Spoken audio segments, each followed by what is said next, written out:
Bonjour à tous, on se retrouve pour le pronostic du quintet de ce mercredi. Nous serons le 10 juin et on prendra la direction de Chantilly pour un quintet en Réunion 1. Course 3, c'est le prix de Chantilly, capitale du cheval. C'est un handicap première épreuve de type classe 2 pour des chevaux âgés de 4 ans. Il y aura 2100 mètres à parcourir sur la piste du Jockey Club et ils seront 16 au départ de ce handicap donc ouvert. Je vous donne tout de suite mes 8 préférés. J'ai retenu en tête le 13, Perfecto. En deuxième position, le 8. Il s'agit de Marrakech Express. En troisième position, le 4, Cressida. En quatrième position, le 10, Amazing Grace. En cinquième position, le 2, Alaba. En sixième position, le 6, Moonlight Symphony. En septième position, le 3, Il Déca, Il Décameron. Et en huitième position, le 7, La Roselière. Mon regret sera le 9, Kiev. Alors assez rapidement, le 13, Perfecto, pensionnaire de Henri-Alex Pantal, la monte de Julien Guillochon. Les Pantals sont plutôt en réussite en ce moment. Perfecto, c'est un cheval qui n'a pas beaucoup d'expérience sur la piste de Chantilly. C'est un cheval qui aime bien aller de l'avant, qui a d'ailleurs tiré un bon numéro de corde, le 7, donc il pourra prendre un bon départ, aller devant, comme il a fait la dernière fois dans le 19 mai, sur les programmes de Saint-Cloud, dans le handicap de référence, où il est battu, on va dire, il n'a rien pu faire contre Il Décameron. Donc il y aura de la revanche, il le retrouve avec un net avantage au poids.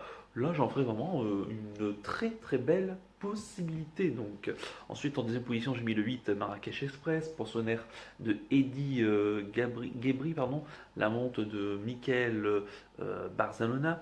C'est un cheval qui a terminé troisième pour sa seule sortie sur ce parcours. Lui qui vient donc d'être troisième de notre course référence du 19 mai sur l'hippodrome de Saint-Cloud. Il est fortement logique qu'il puisse répéter. Il faut savoir aussi que par le passé, c'est un cheval qui est plutôt honnête dans le handicap, même si sa seule tentative dans un quintet s'est soldée quand même par un cuisant échec en 35 000 valeurs. Là, il faut quand même le savoir, il est pris en 36 et demi de valeur. Donc il faudra quand même qu'il se montre, comme la dernière fois, bien impliqué. En troisième position, j'ai mis le 4, Cressida, pensionnaire de Stéphane Vattel, la vente de Théo Bachelot. Elle a tiré le 9 derrière les stalles. C'était très très bien la dernière fois, le 19 mai, sur l'hippodrome de Saint-Cloud, sur une distance quasiment analogue, deuxième du prix de la Gloriette. Donc notre quintet aussi course référence, puisque Moonlight Symphony terminé troisième, La Roselière sixième, entre autres. Donc Cressida qui faisait un très bel effort final ce jour-là. C'est une bonne finisseuse, il faut que tout se passe bien. Elle a tiré un numéro de corde enviable, le 9. Ses tentatives dans le handicap à l'âge de 3 ans étaient aussi très correctes. Maintenant, il faut évidemment que la deuxième course, donc après la rentrée, se passe bien, mais vraiment sur sa perte de la dernière fois, moi je m'en méfierais beaucoup. En quatrième position, j'ai mis le 10, Amazing Grace, pour ce de Yann Barbero.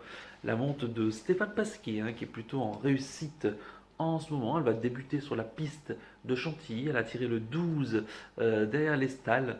Maintenant, elle fait une grande rentrée. On ne l'a pas revue depuis un échec sur une longue distance, sur la grande piste de Longchamp. Une huitième place, mais sa seule tentative dans un quintet s'était soldée par une deuxième place sur l'hippodrome de Fontainebleau. Elle s'est intercalée quand même entre Mirabel et elle devançait Matandar, ou encore Ginger Deschamps. Ginger Deschamps qui a gagné son handicap quintet. Donc moi je m'en méfierais, la ligne est bonne de l'année dernière, en tout cas sur cette tentative-là, je m'en méfierais beaucoup. Seul petit hic, peut-être qu'elle aurait préféré une piste plus assouplie, mais en tout cas, moi je m'en méfierais d'ores et déjà pour sa rentrée. En cinquième position, j'ai mis le 2 à Labra, pensionnaire de Stéphane Cerulis, la monte de Alexis Badel. Il a tiré le 6 derrière les stalles, à la bas qui vient de s'imposer très plaisamment le 12 mai sur la piste de Saint-Cloud. dans un. Alors ça, c'était une course à réclamer, mais c'était un réclamé de luxe, hein, comme on dit, puisque il devançait quand même des chevaux d'âge et pas n'importe lesquels. On peut penser à Made to Lead, gagnant de Quintet donc le week-end de l'Arc, hein, entre autres, Ali Henry, Banouche. Donc quand même, la ligne est là. Là, il n'affronte que les 4 ans. Euh, 42 valeurs, ce qui me semble logique en tout cas. Moi, j'en ferai un bel outsider, méfiance. Ensuite, j'étais en sixième position, donc j'ai mis le 6 Moonlight Symphony, pensionnaire du très en forme Michael Delzang, la monte de Vincent Cheminot. C'est une jument donc, qui a tiré le 13 derrière les stalles. Elle vient de terminer troisième donc, de notre course REF, hein, donc du 12 du 19 mai pardon, sur l'hippodrome de Saint-Cloud. Donc, je rappelle, Cressida a terminé deuxième, terminé ensemble. Il n'y avait pas grand chose à l'arrivée. Forcément, j'ai retenu Cressida. Il était fortement logique de retenir Moonlight Symphony. Alors, certes, je l'ai mis un peu en retrait, mais il faut quand même savoir que déjà, la dernière fois, j'aimais beaucoup Moonlight Symphony. Hein, c'était mon, souvenez-vous, hein, c'était mon coup de cœur. Je pense que Moonlight Symphony est appelé à gagner handicap cette année. Donc, méfiance en tout cas. Je l'ai peut-être mis un peu bas, je l'avoue. Mais je suis encore confiant, comme la dernière fois. Ensuite, en septième position, j'ai mis le numéro 3. Il s'agit de Hill Decameron, le pensionnaire, et je l'ai très bien dit, le pensionnaire de Nicolas Paysan, la monte de Alexis Pouchin. Il a tiré le 16 à l'Estal, ce qui est un peu gênant. Ils viennent de s'imposer donc dans notre handicap référence sur le plan de Saint-Cloud, pénalisé de 3,5 kg. Il faut que maintenant il le confirme hein, en 39,5 valeurs, ce qui n'est pas forcément évident. C'est un sujet hein, qui progresse, hein, qui est quand même assez régulier hein, quand on regarde ses performances. Sachant que en plus la piste de Chantilly lui réussit plutôt bien, en pleine forme. Il me semble quand même en mesure de confirmer, mais plutôt pour les places. Et puis en huitième position, j'ai mis le 7. Il s'agit de La Roselière, pensionnaire de Romain Le Drain de Heuze, la monte de Quentin Perrette.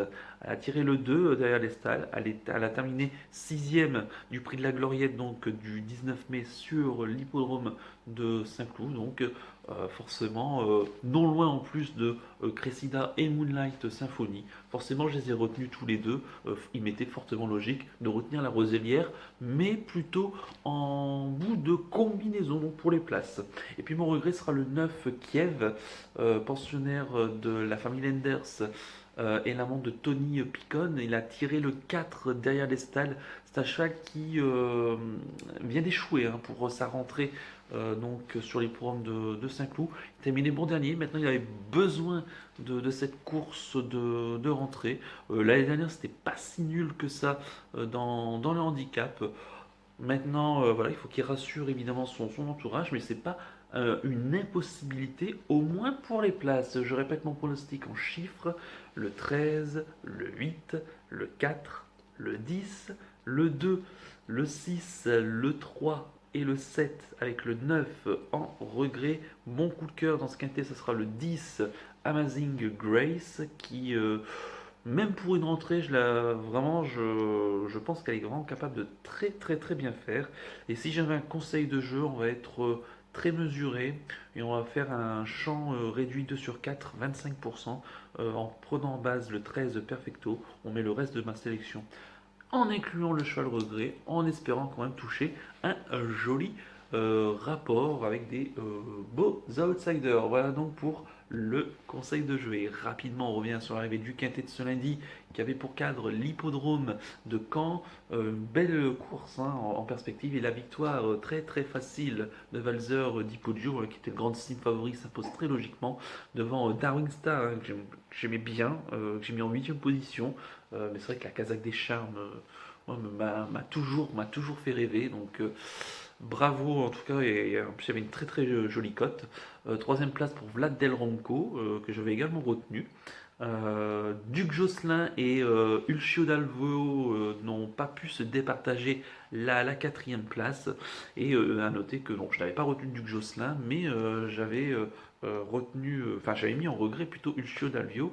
Et c'est bien dommage, à un moment donné, c'est un cheval qui va progresser, hein. Pour cet été, j'avais dit peut-être un cheval de belle saison, peut-être cet été. Alors si Anguin rouvre ses portes, en tout cas, je pense que ça devrait très bien le faire.